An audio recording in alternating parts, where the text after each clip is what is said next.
সর্বাগ্রে পরম আরাধ্য পরম করুণ গৌর কৃপাধন্য শ্রী গুরুহ প্রভুপাদ অষ্টোত্তর শত শ্রী ধনঞ্জয় দাসজির চরণে কোটি কোটি দণ্ডবোধ প্রণাম। কলির পাবন অবতার পরম করুণ করুণা ঘন বিগ্রহ শ্রীমৎ নিতাই চাঁদের অশেষ করুণা কটাক্ষে আমরা উপবেশন করেছি শ্রীমৎ ভাগবতী কথামৃত লহরী আস্বাদনের জন্য। শ্রীমৎ ভাগবত কলিহত জীবকে কৃপা করার জন্য ভগবানের এক মূর্ত প্রকাশ রূপে প্রাদুর্ভূত হয়েছে। আমাদের আচার্য শ্রীলশ্রী সনাতন গোস্বামীপাদ শ্রীমৎ ভাগবতকে সাক্ষাৎ শ্রীকৃষ্ণের দ্বিতীয় বিগ্রহ রূপে বর্ণন করেছেন। ভগবত কলিবর গ্রন্থরূপে ভাগবত কৃষ্ণ অবতার। যেমন দেখেন, ভগবান আমাদের মধ্যে অনেক রূপে আমাদের মধ্যে বিদ্যমান। যেমন নাম রূপে ভগবান সর্বদা বিরাজমান, ধাম রূপেও ভগবান সর্বদা বিরাজমান, শ্রী বিগ্রহ রূপে, শ্রী গুরুদেব স্বরূপে, শ্রী বৈষ্ণব স্বরূপে বা সাধু স্বরূপে এবং অত্যন্ত সুলভ শ্রীমৎ ভাগবত স্বরূপে। কদাচিৎ যদি গুরু বৈষ্ণবের সঙ্গ হয়, গুরু বৈষ্ণবের সঙ্গ বড় দুর্লভ, সাধু সঙ্গ বড় দুর্লভ। শাস্ত্র বলছেন, সাধু সঙ্গ সর্বশাস্ত্রে কয়, লবমাত্র সাধু সঙ্গ সর্বসিদ্ধি হয়। বলে সাধু সঙ্গ দ্বারা কি হবে? সাধু সঙ্গের দ্বারা জীবন পরিবর্তন হয়ে যেতে পারে। সাধু সঙ্গে এত শক্তি, মানুষের জীবনকে পরিবর্তন করে দিতে পারে, এত শক্তি। বলছে দৃষ্টান্ত কে দিচ্ছেন?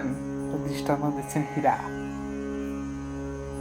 সামান্য সঙ্গগুণে ঠাকুর হরিদাসের সামান্য সঙ্গগুণে তার জীবন পরিবর্তন হয়ে গেল।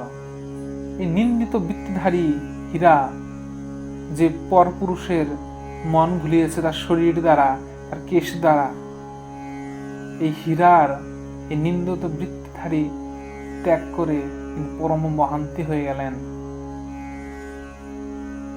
হরিদাসের চরণে লুটিয়ে পড়ে কান্না করছেন, রোদন করছেন যে ঠাকুর আমার কি ভজন হবে না? ঠাকুর হরিদাস হেসে হেসে বলছেন, ভজন হবে না কেন? নরতনু ভজনের মূল। 84 লক্ষ জনি ভ্রমণ করে একবার মানব জন্ম। এই মানব জন্মে যদি ভজন না হয় তাহলে ভজন কবে হবে? কেন হবে না? নিশ্চিত হবে, নিশ্চিত ভজন হবে। ঠাকুর হরিদাস বললেন, এই বেশভূষণ পরিত্যাগ করে নিষ্কিঞ্চন বেশ ধারণ করো। এই তোমার কেশ, এই কেশ দ্বারা যত পরপুরুষের মন ভুলিয়েছ, এই মস্তক মুন্ডন করে আসো। এই নিষ্কিঞ্চন বেশ ধরে মাথা মুন্ডিত করে হীরা আসলেন। হীরার হাতে একটা জপমালা ধরিয়ে দিলেন। ঠাকুর হরিদাস জপমালা দিয়ে বললেন, রোজ 2 লক্ষ জপ করবে। এই যে কুটিয়া, এটা তোমার হলো, আর এই কুটিয়াতে এই তুলসী বৃক্ষ সেবা করবে। কবি কত সুন্দর বলছেন, মন রে কৃষিকাজ জানো না, এই দেহ জমিন রইল পতির, ফলালে ফসল ফলতো সোনা। মন রে কৃষিকাজ জানো না। চৈতন্য চরিতামৃত বলছেন, এরপর সেই হীরার কি হলো? চৈতন্য চরিতামৃত বলছেন, তারপর সেই বেশ্যা হইলা পরম মহান্তি, বড় বড় বৈষ্ণব তার দর্শনতে আনতি। এরপরে আর হীরাকে আমরা বেশ্যা বলতে পারি না, তিনি পরম মহান্তি, তিনি পরম বৈষ্ণব। সাধুসঙ্গ বড় দুর্লভ। সাধুসঙ্গ মানুষকে জীবনকে পরিবর্তন করে দিতে সমর্থবান। তাই নিমি মহারাজ নবযোগেন্দ্রকে উদ্দেশ্য করে বলছেন, তত্রাপি দুর্লভম মন্যে বৈকুণ্ঠ প্রিয় দর্শনম। কারণ 84 লক্ষ জনি ভ্রমণ করে আমরা একবার মানব দেহ প্রাপ্ত করি। আজ আমি মানুষ হয়ে আপনাদের চরণতলে বসবার সৌভাগ্য পাচ্ছি, এটা গুরু কৃপা ছাড়া সম্ভব নয়। আচ্ছা, মানুষের জন্ম নিলেই যে সৎসঙ্গ লাভ হবে এ কিন্তু নাও হতে পারে। সৎসঙ্গ কি বলতে, যেখানে ভগবানের গুণগাথা, যেখানে ভগবানকে যেই সঙ্গে সঙ্গ হলে ভগবানের নাম আসে মুখে, সেই সৎসঙ্গ। যেখানে গেলে ভগবানের কথা মনে পড়ে সেটাই সৎসঙ্গ। যে সঙ্গে গেলে ভগবান ছাড়া অন্য কোনো কথা হয় না সেটাই সৎসঙ্গ। মানুষের জন্ম নিলেই যে সৎসঙ্গ লাভ হবে এ কিন্তু নাও হতে পারে। আবার সৎসঙ্গ প্রাপ্তি হলে যে ভগবানের প্রতি শ্রদ্ধা উৎপন্ন হবে এও না হতে পারে। যেমন দেখেন, মাতৃগর্ভে থাকাকালীন প্রহ্লাদজি দেবর্ষি নারদের সঙ্গগুণে দৈত্যকুলে প্রাদুর্ভূত হয়েও তিনি দৈত্য হতে পারলেন না, তিনি মহাভাগবত হয়ে গেলেন। যার এক কথায় সাক্ষাৎ গদাপদ্মধারী ভগবান স্ফটিক স্তম্ভ থেকে প্রকট হয়ে গেলেন নৃসিংহ রূপ ধারণ পূর্বক। দেবর্ষি নারদের সঙ্গ, তাও সশরীরে নয়, মাতৃগর্ভে থাকাকালীন। ওইটুকু সৎসঙ্গ তার জীবন পরিবর্তন করে দিল। দৈত্যকুলে জন্মেও দৈত্য হতে পারলেন না, ভাগবত ভক্ত হয়ে গেলেন। বংশ পরম্পরা উচ্ছেদ হয়ে গেল। মহৎ কৃপা এমন অমোঘ বস্তু, সাধু কৃপা এমন অমোঘ বস্তু, যার উপর গুরু বৈষ্ণবের কৃপা বর্ষিত হয়, তিনি আর সামান্য থাকেন না, তিনি অনন্য হয়ে যান। এর জন্য গুরু বন্দনায় আমাদের মহাজন বলছেন, দূরমতি অগতি সততায় অসতমতি নাহি সুকৃতি লবলেশ। আমাদের তো এমন কোন সুকৃতি নাই যে আমরা গৌর গোবিন্দের ভজন করব। আচ্ছা, গৌর গোবিন্দের ভজন কি সাধারণ কথা? গৌর গোবিন্দের ভজন কি সাধারণ কথা সজ্জন? যা অজ ভব শেষ সুখ সনক সনন্দন সনত কুমার সনাতন যা প্রাপ্তি করতে পারে নাই, সেই অত্যুত্তম সেবা আমার মতো কলিহত জীব কি করে প্রাপ্তি করবে? আমি কি করে প্রাপ্তি করব? বলছেন, প্রাপ্তি তো আমি করতে পারবো না। প্রাপ্তি কে করতে পারবে, করাতে পারবে? বলছে আমার গুরুদেব আমাকে করিয়েছেন। কি করে করালেন? বলছেন আমার গুরুদেব বড় দয়ালু, তো তিনি মন্ত্রের দ্বারা কৃষ্ণ মন্ত্রে দীক্ষিত করে দিয়ে আমার ভিতরে যত দোষ, যত পাপ, অশুদ্ধতাকে মোচন করে পাপকে নিজের কাছে নিয়ে আমাকে শুদ্ধ করে দিয়েছেন আমার গুরুদেব, আমার শ্রী গুরুদেব বড় দয়ালু, তো আমাকে মুক্ত করে দিয়ে আমাকে শুদ্ধ করে শ্রী ভগবানের পাদ ও পদ্ম সেবায় নিযুক্ত করে দিয়েছেন। যদি আমার গুরুদেব যদি না হতো, এই কৃপা কোনোদিনই আমি প্রাপ্ত করতে পারতাম না।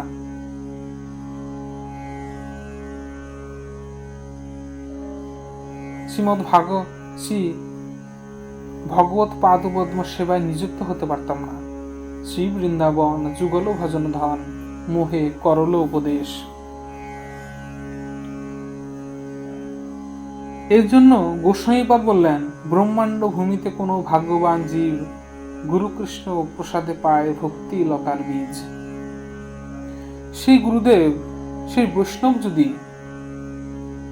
কারো উপর কৃপা পরবশ হন, সেই কৃপা এমন অমোঘ জানেন, এই কৃপাতে তিনি সাক্ষাৎ হরিপাদ ও পদ্ম সেবায় নিযুক্ত হয়ে যায়, ভগবত সেবা প্রাপ্তি হয়ে যায় তার। গুরু বৈষ্ণবের সান্নিধ্য আমাদের জীবনকে পরিবর্তন করে দেয়, উন্নত করে দেয়। দেখেন, আমরা ভগবানের জন্য একাদশী ব্রত, প্রসাদী মালা যে যতটুকুই ধারণ করি না কেন, যে যতটুকুই ব্রত করি না কেন, যতটুকুই নিয়ম কানুনে চলি না কেন, এইগুলো শ্রী গুরুদেব, শ্রী বৈষ্ণব এর কৃপা ছাড়া সম্ভব নয়। গুরুদেব বা কোনো বৈষ্ণব কৃপা করে বলেছে জন্যই আমরা আজ একাদশী ব্রত পালন করি, কারণ মুখে শুনেছি জন্যই তো। বলছে, কে বলবে যে একাদশী করো, গলায় একটা তুলসী মালা ধারণ করো, সে নিশ্চয়ই কোনো বৈষ্ণব হবে? বৈষ্ণব বলেছে জন্যই, কৃপা করেছে জন্যই আজ একাদশী ব্রত পালন করতে পারি, গলায় তুলসী মালা ধারণ করেছি। তবে সৎসঙ্গ হলেই যে সবার মধ্যে ভগবত সেবার প্রেরণ হবে তা কিন্তু নাও হতে পারে। একই দেবর্ষী নারদের কৃপায় ধ্রুব প্রহ্লাদের ভক্তি হয়ে গেল, চিত্রকেতু মহারাজের ভক্তি হয়ে গেল, আরো আরো কতজনের ভক্তি হয়ে গেল। এই দেবর্ষী নারদকে কিন্তু দেখেন, এই দেবর্ষী নারদ কিন্তু একজন। এই দেবর্ষী নারদ এর সঙ্গগুণে কত কত ভক্তের ভক্তি হয়ে গেল। কিন্তু এই দেবর্ষী নারদের সঙ্গে দেবরাজ ইন্দ্র সহ দেবতারা চলাফেরা করেন, চলাচল করেন, কথা বলেন। ইন্দ্রের মনে কোনোদিনই সাধু হবার বা বৈষ্ণব হবার আকাঙ্ক্ষা জাগে নাই। ইন্দ্র কিন্তু কোনোদিনই বলে নাই, হে দেবর্ষি, আপনি ভগবানের নাম নিয়ে আনন্দে আছেন, আমাকে একটি কৃপা করুন, ভগবানের নাম নেই, আনন্দে থাকি। ইন্দ্র তার শোক ভোগ এ উন্মুক্ত হয়ে তার মনের মধ্যে কখনোই ভগবত ভক্তির বাসনা জাগ্রত হয় না। দেখেন, সৎসঙ্গ যেমন দুর্লভ, তেমন সৎসঙ্গে পড়ে কিভাবে সেবা দ্বারা দিন যাপন করব এই পদ্ধতি উপলব্ধি আরো বেশি দুর্লভ। আমরা সাধারণ গৃহস্থজন সাধুদের, বৈষ্ণবদের গৃহে আহ্বান করি কেন? যেন আমাদের ভক্তি হয়, এর জন্য? বলছে না, আমরা এই জন্য আহ্বান করি না। আমরা আহ্বান করি যে মঙ্গলার্থে, যে সাধু যদি আমার বাড়িতে পদার্পণ করেন, চরণ রাখেন, তাহলে আমার বাড়ির উন্নতি হবে, যে কাজ আটকে আছে সেই কাজ চালু হবে, বাড়ির মঙ্গল হবে। এই যে চিন্তন, আমরা ভাবি না যে সাধু বাড়িতে এসেছে মানে আমাদেরও ভক্তি হবে। ভাবনা যার যেমন সিদ্ধিতে তেমনই হবে। এই দেখেন, যার সিদ্ধিতে তেমনই হবে।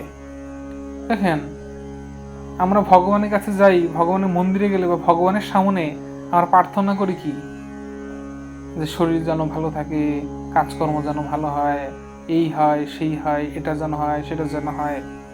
আমরা জাগতিক চাই, আমরা জগৎ চাই, আর পরমার্থ চাই না। যে আমার ভক্তি হোক, যেন বৃন্দাবন যেতে পারি, 1 মাস পর পর আমি জানি নবদ্বীপ যেতে পারি, বৃন্দাবন যেতে পারি, এইসব আমরা চিন্তা করি না, এইসব ভগবানকে বলি না। আমরা চাই যে আমার ব্যবসা উন্নতি হোক ভগবান, এটা হোক ভগবান, সেটা হোক ভগবান। আমরা জগৎ চাই, তাই আমরা জগৎ পাই। ভগবান বাঞ্ছা কল্পতরু দিয়ে যা প্রাপ্তি করবে সে তেমনই পাবে। ভগবান বাঞ্ছা কল্পতরু, যার যেমন অভিলাষ সে তেমনি প্রাপ্ত করবে। এর জন্য নিমি মহারাজ নব যোগেন্দ্রকে উদ্দেশ্য করে বলছেন, তত্রাপি দুর্লভ মন্যে বৈকুণ্ঠ প্রিয় দর্শনম। বলছে মানব জন্ম বড় দুর্লভ। 84 লক্ষ জনী ভ্রমণ করে আমরা মানব শরীর পাই, বুঝতে পারছেন তো? এত জন্মের পর একটা মানব শরীর প্রাপ্ত করি, তাহলে মানব শরীর প্রাপ্ত করার উদ্দেশ্য কি? তো মানব শরীর প্রাপ্ত করার পিছনে কি কোনো উদ্দেশ্য আছে? নিশ্চিত আছে। তাহলে এই মানব শরীর প্রাপ্ত করার উদ্দেশ্যটা কি? গাড়ি, বাড়ি, অ্যাশ, আরাম, এইগুলো কি? এইগুলোর জন্য কি আমাদের মানব জন্ম? বলছেন না। মানব জন্মের এইগুলোর সঙ্গে কোনোই লেনদেন নাই। তাহলে প্রশ্ন আসে, মানব জন্মের মুখ্য উদ্দেশ্যটা কি? বলছে মানব জন্মের মুখ্য উদ্দেশ্য হলো ভগবত ভজন করা। যতক্ষণ না পর্যন্ত ভগবত ভজন হচ্ছে ততক্ষণ পর্যন্ত মানব জন্মের কোনোই দাম নাই। তাহলে প্রশ্ন আসে, যখন ভজন না করলে মানুষের জীবনে কোনোই দাম নাই, তাহলে ভজনটা কি? তাহলে প্রশ্ন, ভজনটা কি? আমরা তো কত কিছু করি, পুজো পাঠ, হিন্দু মাত্রই পুজো পাঠ করি। কিছু না হলেও যদি কোনো বাড়িতে কিছু যদি না করে, কিছু যদি নাও করে, তাহলে অন্তত পক্ষে সন্ধ্যাবেলায় ধূপকাঠি অন্তত পক্ষে ধরায়। তাহলে ধূপকাঠি ধরানো, পুজো পাঠ করা, এইগুলো কি ভজন? বলছেন না। এইগুলোকে ভজন বলে না। ভজন কি?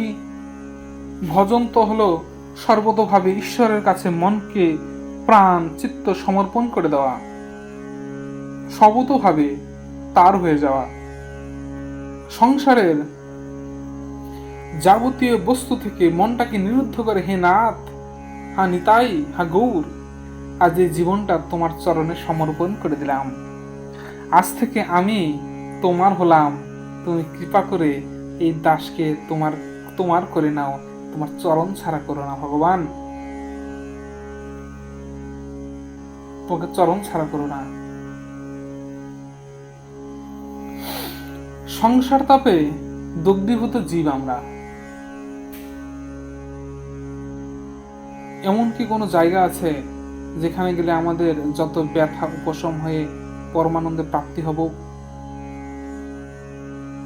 এমন কি কোনো জায়গা আছে যেখানে গেলে আনন্দ হবে না, পরমানন্দ প্রাপ্তি হবে? শ্রীমদ্ ভাগবত সেই পথ দেখানোর জন্য এসেছেন। শ্রীমদ্ ভাগবত যেন আমাদেরকে টেনে নিয়ে যাচ্ছেন। বলছে কোথায়? কোথায়? শ্রী গোবিন্দের চরণ কমলে, যেখানে গেলে আমাদের যাবতীয় শোক সন্তাপ দুঃখ জ্বালা জুড়িয়ে পরম আনন্দে স্থিত হবার সৌভাগ্য প্রাপ্ত করতে পারব। এটাই জীবের দুঃখ নিবৃত্তি এবং পরমানন্দের পথ।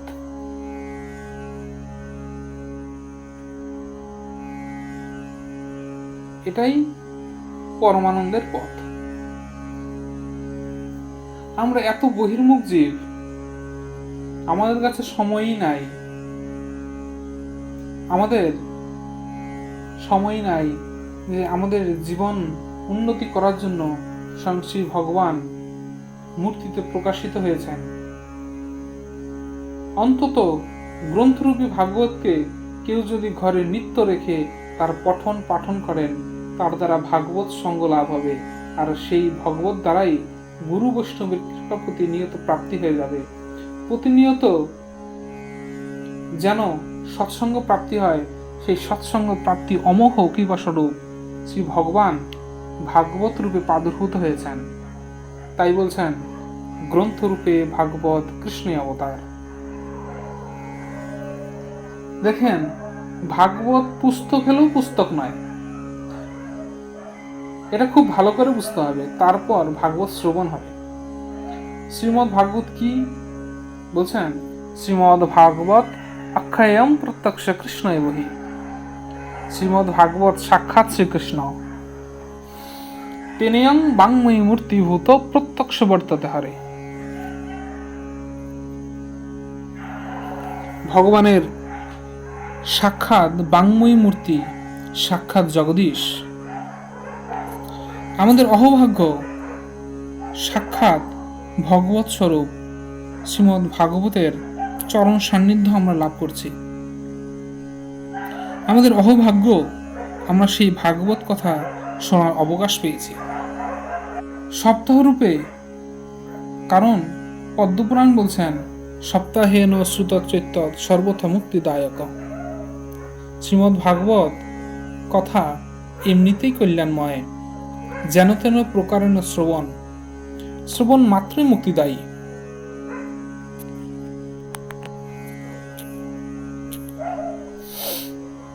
প্রারম্ভে তার মাহাত্ম্য বলছেন, মঙ্গলাচরণ করলেন। সচিদানন্দ রূপায় বিশ্বদুৎপত্ত্যাদি হেতবে তাপত্রয় বিনাশায় শ্রীকৃষ্ণায় বয়ম নমঃ। বলছেন, আমরা ভাগবতে কার কথা শুনব? শ্রীকৃষ্ণের কথা। এই শ্রীকৃষ্ণ কেমন? সচিদানন্দ রূপায়,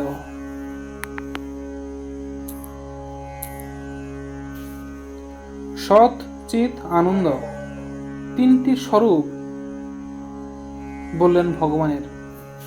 বলছেন সৎ চিত আনন্দ, তিনটি ভগবানের স্বরূপ বললেন। যদি সহজ কথায় জানতে চাই, তাহলে সৎ চিত আনন্দ তিনটির পরিভাষই একই। সৎ চিত আনন্দ তিনটির পরিভাষ একই। সৎ শব্দের অর্থ যা সম্পূর্ণ মিথ্যারহিত, যেখানে মিথ্যের লেশ মাত্র নাই, যা চিরসত্য, তা চিরদিন থাকে। মিথ্যা বেশি দিন থাকে না, তাই বলছেন ভগবান চিরস্থায়ী, তাই ভগবান সৎ। চিত মানে অবিনাশী, যার বিনাশ হয় না কখনো।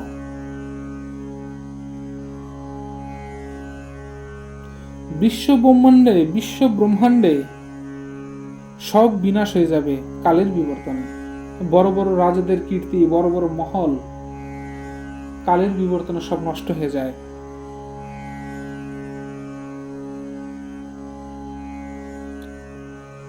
বলছেন পৃথিবীতে, এই বিশ্ব ব্রহ্মাণ্ডে একজনই অবিনাশী। কে? কে? ভগবান গোবিন্দ, যিনি ছিলেন, যিনি আছেন, যিনি থাকবেন। ভগবান অবিনাশী। ভগবান সাক্ষাৎ প্রতিনিয়ত থাকেন, এর জন্য ভগবান চিত। এর জন্য ভগবান চিত, কখনো বিনাশ হয় না তার। তৃতীয় বললেন ভগবান আনন্দ। বলছেন আনন্দটা কি? বলছেন আনন্দটা কি? বলছেন জগতে তো আনন্দ নাই গো। আমাদের যে আনন্দের যে কোনো উদাহরণ দেওয়া হবে, এইরকম আনন্দ জগতেই নাই। ছেলের বাবা হলাম, আনন্দ হলো। বিয়ে করলাম, আনন্দ হলো। আনন্দ হচ্ছে না, কিন্তু আনন্দ। একটা দোকান কিনলাম, আনন্দ হলো। নানা রকমের আনন্দ আছে। মানুষের আত্মীয় বাড়িতে গেলে আনন্দ হয়।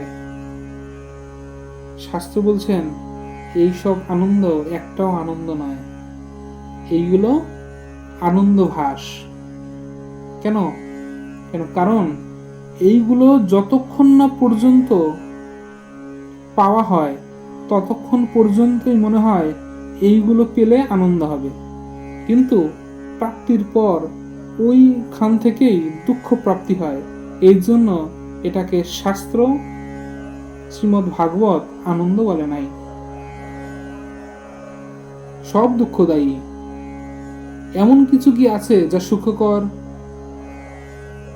এমন কোনো কিছুই নাই সুখকর, সবই দুঃখ। দেখেন, যার বিয়ে হয়নি সে মনে মনে ভাবছেন বিয়ে হলে আনন্দ হবে। এমনও আছেন বিয়ে হয়ে গেছে, বিয়ে করে ভাবছেন এরকম বিয়ে না করলেই ভালো হতো।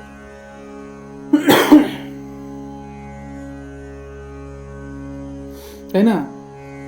যার বাড়ি নাই সে ভাবছে একটা বাড়ি হলেই ভালো হতো বা আনন্দ হতো। আবার বড় বিল্ডিং হাঁকিয়ে দিয়েও ভাবছে এরকম বিল্ডিং না করলেও ভালো হতো। প্রত্যেক কর্ম থেকে আমাদের দুঃখ জাত হয়, প্রত্যেক কর্ম থেকে। যাদের ছেলে হয়নি, যাদের পুত্র প্রাপ্তি হয় নাই, তাদের মনে হয় একটা ছেলে হলেই আনন্দ হবে। আবার যারা পুত্রবান তারা কপাল চাপড়াচ্ছেন, এমন পুত্র না হলেই ভালো হতো। সবই তো দুঃখ, জগতের সুখ কোথায়? মহাজন বলছেন সুখ নাই কভু এপারে, যা কিছু সুখ সব মায়ার উপরে। সুখ বলে তুমি দেখো যারে, সে কেবল তোমায় দুঃখ দেবার তরে। যেমন কেহ নাগিনীরে পুষ্পমালা ভ্রমে গলে পড়ে।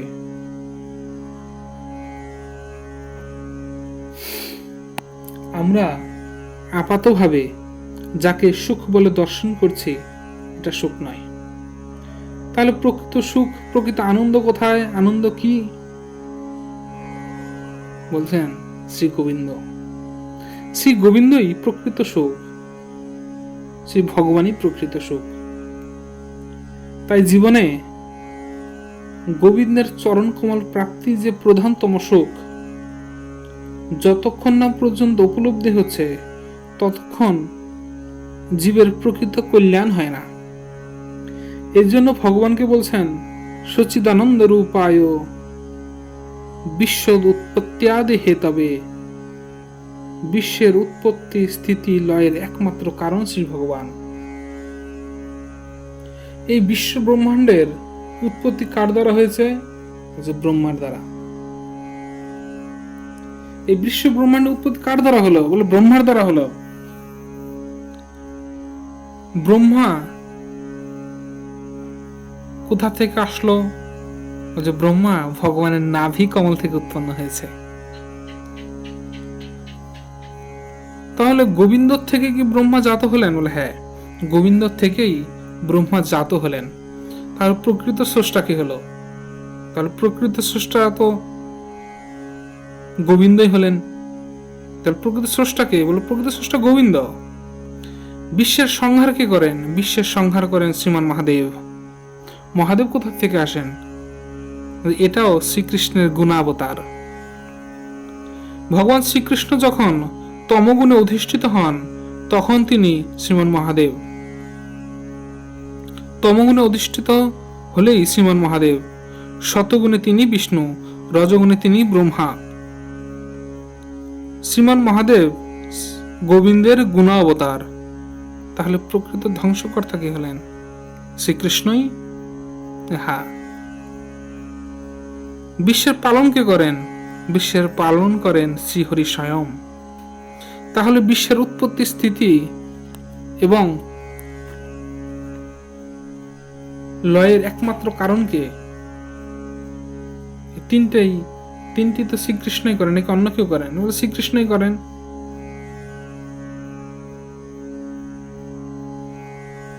একমাত্র কারণ হলো স্বয়ং ভগবান শ্রীকৃষ্ণ। বিশ্বের উৎপত্তি স্থিতি লয়ের একমাত্র কারণ ভগবান। তারপর তাপত্রয় বিনাশায়।